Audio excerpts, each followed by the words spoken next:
Following a house fire. And in sports, Pinelands force a decisive Game 5 for the basketball championship. Credible, balanced, committed. This is the CBC Evening News.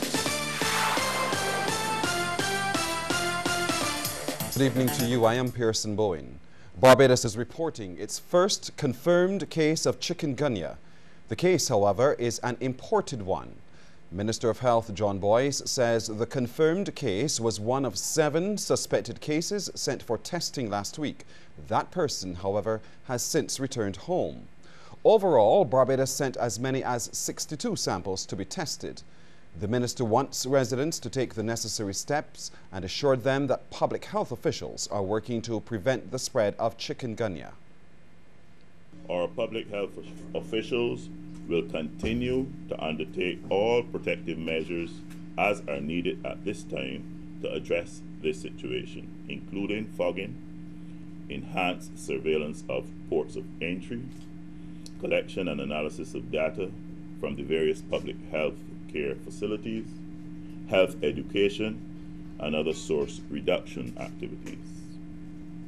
I want to again encourage all Barbadians to cooperate with the Ministry of Health by following the public health guidance which is given by us and the officers who are placed in the position of leadership in this regard. Acting Chief Medical Officer of Health, Dr. Elizabeth Ferdinand, says while Barbados cannot restrict people from traveling, it wants them to consult their doctor if they present symptoms of chikungunya on their return. If you have a sudden onset of fever, muscle or joint pains, headaches, or just feeling ill and loss of appetite. So these usually begin 3 to 7 days after being bitten by the mosquito, the infected mosquito. So depending on when you come back, if you come back and within 7 days, then if 7 days have passed, usually you're clear. You haven't developed it.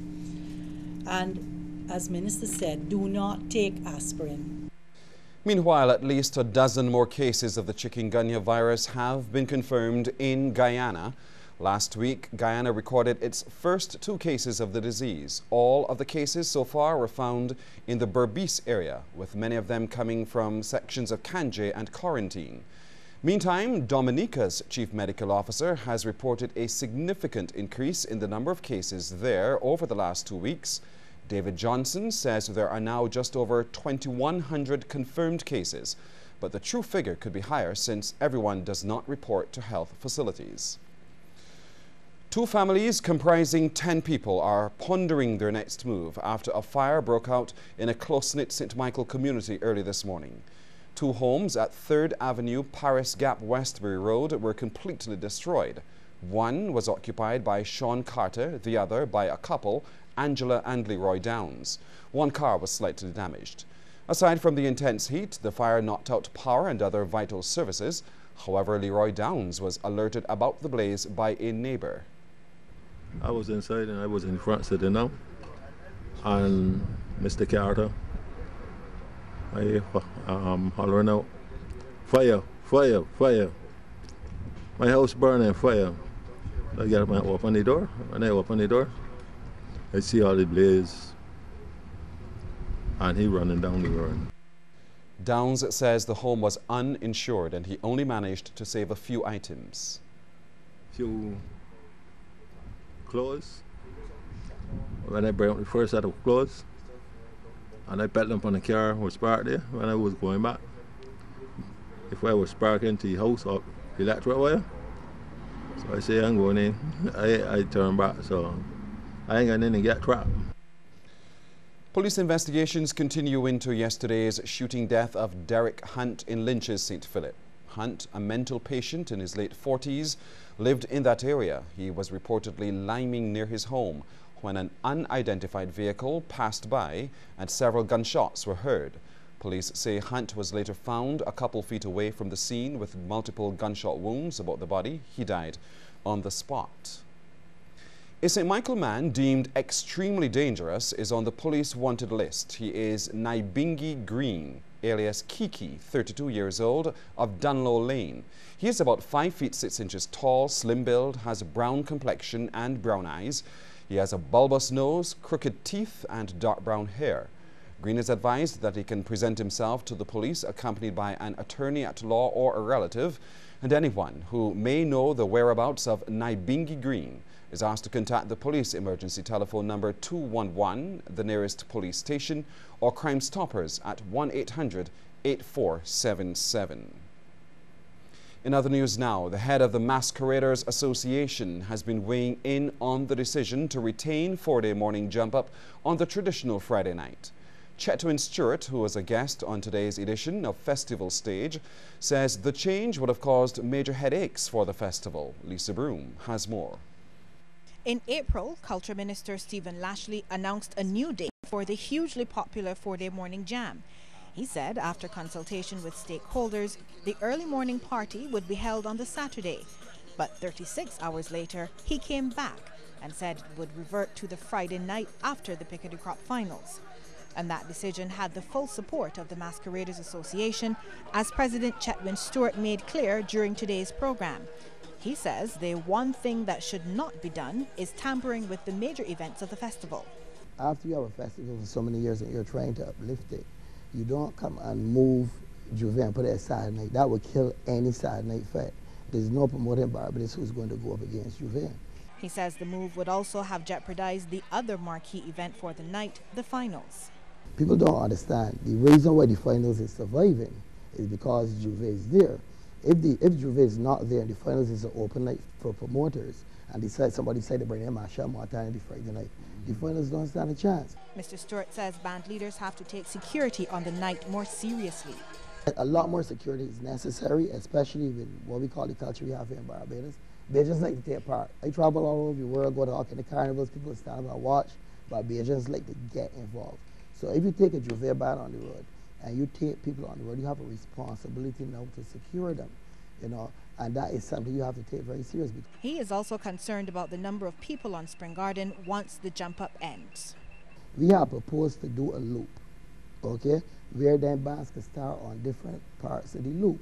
Where now, say for example, if you're going up Fontebelle, the people from Lakes Folly could come by the corner, watch Juve, the shop next door could open, the bank shop, whatever, and you would stretch the people out. But that was turned down. And with 54 bands expected to take to the streets on August 1st, the veteran band leader says while the number looks big, many of those bands will not make it to the road. Lisa Broom, CBC News. A call for Caribbean countries to cooperate in managing the lionfish. That story and more ahead in just a moment.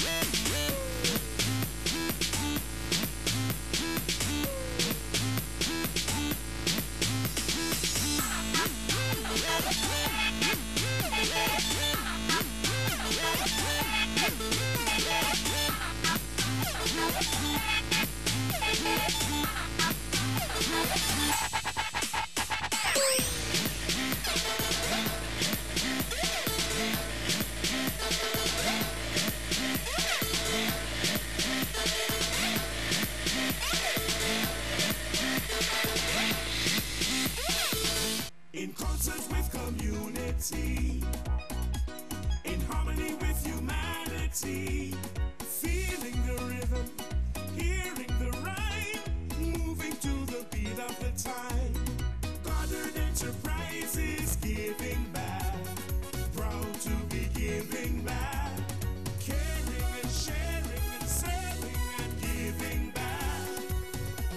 Across the region, Modern Enterprises giving back.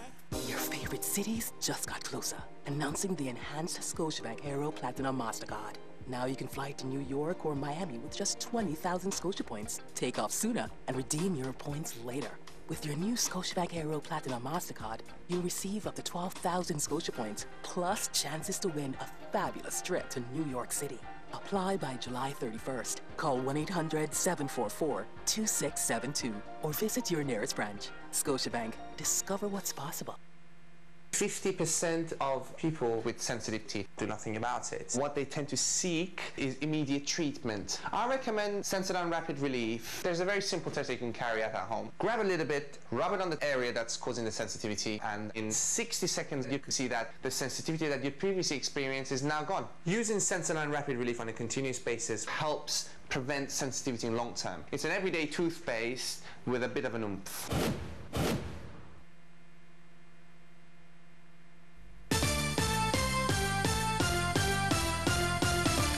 A coastal risk assessment study will soon be conducted in Barbados to boost the country's coast planning. Word of this from the Deputy Director of the Coastal Zone Management Unit, Antonio Rowe. Although unable to give a start date for the study, he says it will help to mitigate the damage to some coastal properties. Mr. Rowe's comments came following a climate adaptation in small island developing states West Coast boat tour organized by the CZMU and the Ministry of the Environment. He adds the unit is concerned about the closeness of some buildings to the seaside, noting that some of them had breached the unit's 30-meter safety mark. There are a lot of studies that we have to do. We have to, just quickly, we have to do typically wave study, current studies, water quality, cliff stability, shoreline change, sediment transport, movement of sand up and down. All the things that input into looking at our coastal environment and seeing exactly if it's stable, how it's responding to climate change as it is. The Deputy Director also revealed that the unit had been successful in some of its previous beach enhancement projects on the south and west coasts. We know typically how to defend against waves is actually reduction of water depth in the first instance, because water depth is actually a limiting factor for waves. The waves can't really, you have big waves in small water. So that's why when you see us enhancing beaches and making them wider, or putting offshore structures like breakwaters submerged, is because what you typically are doing is changing a deep water wave, making it pass over a shallow water, it will break.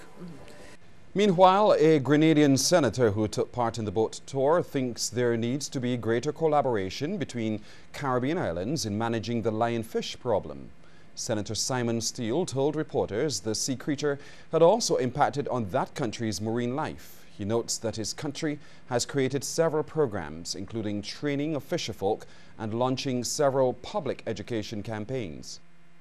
Lionfish do not respect our maritime borders, so it's important that at a regional level there is a coordinated and concerted effort to ensure that the population stays at a level where its impact on the rest of the marine environment is kept to a minimum. My understanding is it's not going to be possible to eradicate. They are here, they're here to stay. Senator Steele notes that Grenada has similar challenges to Barbados in balancing the tourism-related developments along the coast.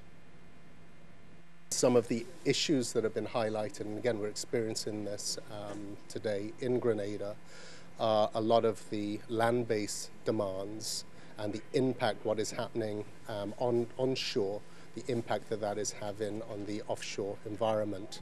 So the need for comprehensive methods of putting policies, programs in place to ensure that your management from ridge to reef, taking into account what happens onshore directly impacts what happens offshore, is of critical importance.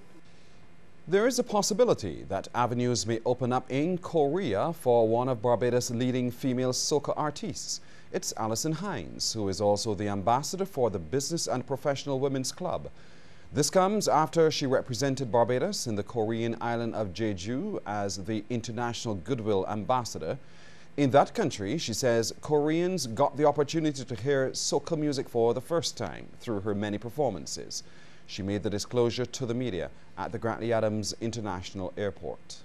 I've been able to make a lot of connections within same BPW, and there was also a club called Monkey Beach, and we got to meet the owner. And the owner heard about me and heard about my music, and wanted my music. So I sent some music to him. I sent him about 8 songs. He said, well, no, I want some more. You got to send more. So I said, he has about 20-something of my songs. And he loves it. He's never heard it before, never been exposed to it before.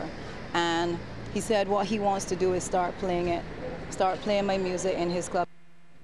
Director of Parados, Marcia Graham, believes training is critical for employees in early childhood education facilities. She says this is important as early education forms the foundation for future learning in children. Her comments came this morning following a tour by representatives from the SUNY Cortland University at the Parados Nursery at Roebuck Street. Ms. Graham expects the university's visit will result in the curriculum being revised. Now, there's a myth that there are only 2 or 3, so you could put anybody to work with them. And we see that happening in quite a few of our educational institutions where young people are given the younger children because they're little. But that's the foundation. And so what we're looking to do is to have that training, the certificate course, and then the degree course, the master's degree course, the bachelor's degree course. Ms. Graham notes that since the onset of the recession, Parados has seen increases in the number of parents coming to the classes. What we've done is in our parenting classes, we've done partnerships where parents help one another. So this Saturday, I take the 2 children and you get the afternoon off. And I take them to wherever and I look after them. And so it builds relationships and it also helps. They help each other. Parents, we do the budgeting. That's the section that takes the cake. Well, just ahead, a look at stories making headlines across the region.